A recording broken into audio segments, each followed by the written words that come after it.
Ukraine जंग अब पूरी तरह से बदल चुकी है। अब ये युद्ध सिर्फ जेलेंस्की का युद्ध नहीं रह गया, बल्कि ये पूरे यूरोप और नाटो देशों का युद्ध बन गया है।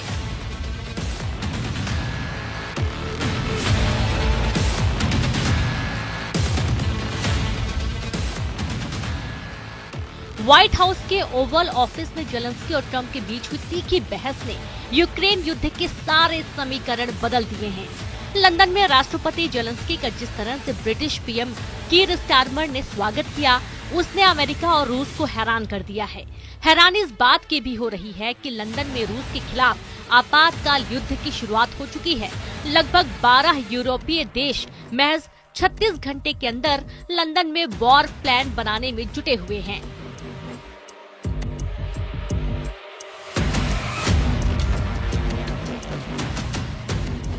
आलम यह है कि ब्रिटेन ने रूस के खिलाफ यूक्रेन को 284 करोड़ डॉलर की भारी भरकम सहायता देना शुरू कर दी है। इधर पुतिन ने बहुत बड़ी जंग को देखते हुए यूक्रेन पर तेजी से हमले शुरू कर दिए हैं, क्योंकि वॉशिंगटन में हुई तीखी बहस के बाद से दुनिया भर में जेलेंस्की को हीरो और ट्रंप को विलन के रूप में दिखाया जा रहा है।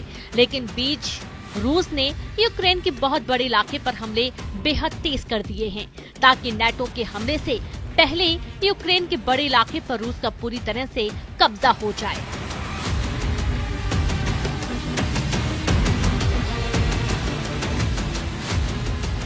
हम आपको पूरी खबर बताएंगे कि लंदन पहुंचे जेलेंस्की का हीरो की तरह स्वागत क्यों किया गया और अमेरिका में ट्रंप और जेलेंस्की के बीच हुई तीखी बहस पर सबसे बड़ा खुलासा क्या हुआ है।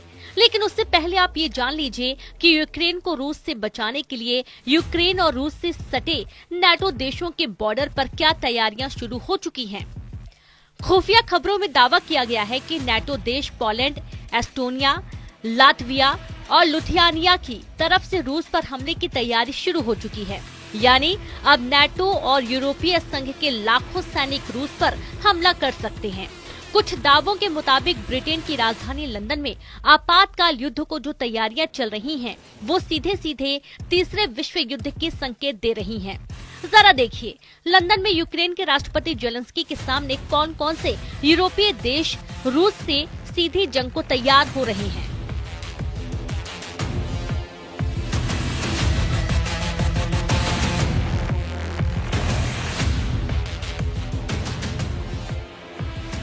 ब्रिटेन के लंदन में रूस के खिलाफ बड़े जंग को देखते हुए नाटो और यूरोपीय यूनियन के देशों की मीटिंग हुई।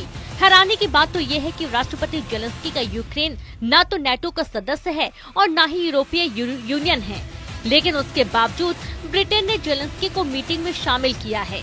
ब्रिटेन के प्रधानमंत्री कीर स्टारमर ने यूक्रेन का खुलकर समर्थन किया और ऐलान किया है कि यूक्रेन को जंग के लिए ब्रिटेन की तरफ से 284 करोड़ डॉलर मिलने जा रहे हैं। कुछ खबरों के दावों के मुताबिक यूरोपियन यूनियन के 27 देशों में 12 यूरोपीय देश यूक्रेन युद्ध में शामिल होने के लिए तैयार हो चुके हैं। हम आपको बता दें कि नाटो के 32 देशों में यूरोपियन यूनियन के 27 देश भी शामिल हैं। उस लिहाज से नाटो की तरफ से भी 12 देश रूस से जंग को तैयार हो चुके हैं।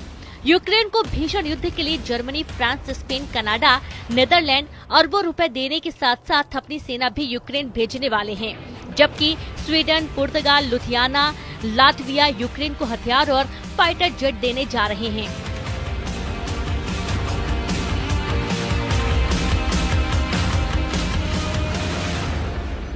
वहीं Norway, Ireland, Finland, Denmark, Austria, Moldova, Romania, Slovakia, Hungary, Poland अपनी सेना, पैसा और हथियार तीनों से मदद को तैयार हो गए हैं। पोलैंड ने तो नाटो और यूरोपियन यूनियन की तरफ से रूस के खिलाफ खुलकर जंग करने का ऐलान भी कर दिया है। इन हालातों को देखकर साफ कहा जा सकता है कि यूक्रेन और यूरोप किसी भी कीमत पर युद्ध रोकना नहीं चाहते और न ही पुतिन के साथ युद्ध विराम को तैयार हैं। जानकारों का दावा है कि यूरोप और अमेरिका को छोड़कर नाटो देशों को लगता है अगर रूस ने यूक्रेन को जंग में हरा दिया तो फिर पुतिन यूरोप को भी रौंद डालेंगे।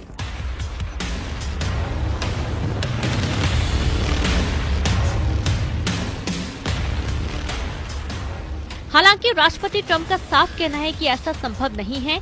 इसलिए जब राष्ट्रपति जेलेंस्की के साथ राष्ट्रपति ट्रंप की तीखी बहस हो रही थी, उस वक्त ट्रंप ने जेलेंस्की पर गुस्सा दिखाते हुए कहा था कि जेलेंस्की यूरोपीय देशों के साथ मिलकर तीसरे विश्व युद्ध का जुआ खेल रहे हैं। जेलेंस्की दुनिया को थर्ड वर्ल्ड वॉर में झोंकने की तैयारी कर रहे हैं।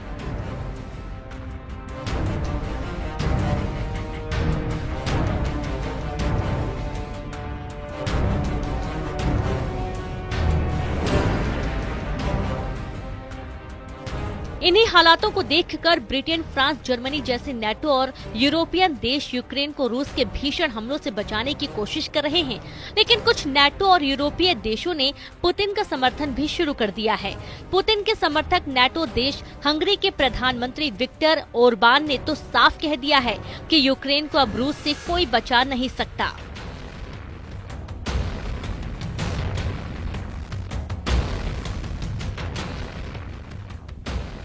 नेटो देशों में फूट का सबसे बड़ा सबूत नेटो देश हंगरी की तरफ से साफ देखा जा सकता है। हंगरी के पीएम विक्टर ओरबान ने साफ कहा है कि यूक्रेन किसी भी कीमत पर नेटो में शामिल नहीं हो सकता और न ही हंगरी कभी यूक्रेन को यूरोपीय संघ में शामिल होने देगा। पुतिन के समर्थक माने जाने वाले विक्टर ओरबान ने यहाँ तक कह दिया है कि राष्ट्रपति जेलेंस्की का यूक्रेन एक हारी जंग लड़ रहा है, जिसका अंत रूस के हाथों तय है।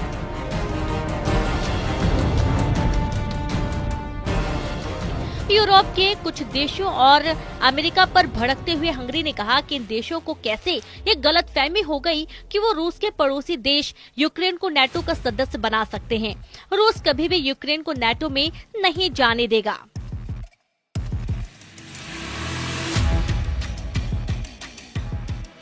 युद्ध वास्तव में यूक्रेन के बारे में भी नहीं है, बल्कि यूक्रेन नामक क्षेत्र के बारे में है, जो अब तक नाटो और रूस के बीच एक बफर जोन, एक बफर राज्य रहा है, जिसे नाटो के तत्वाधान में रखा गया है। यूरोपीय और अमेरिकी उदारवादियों ने क्यों सोचा कि रूसी इस मूर्खतापूर्ण कार्रवाई को देखेंगे, यह अभी भी एक रहस्य है।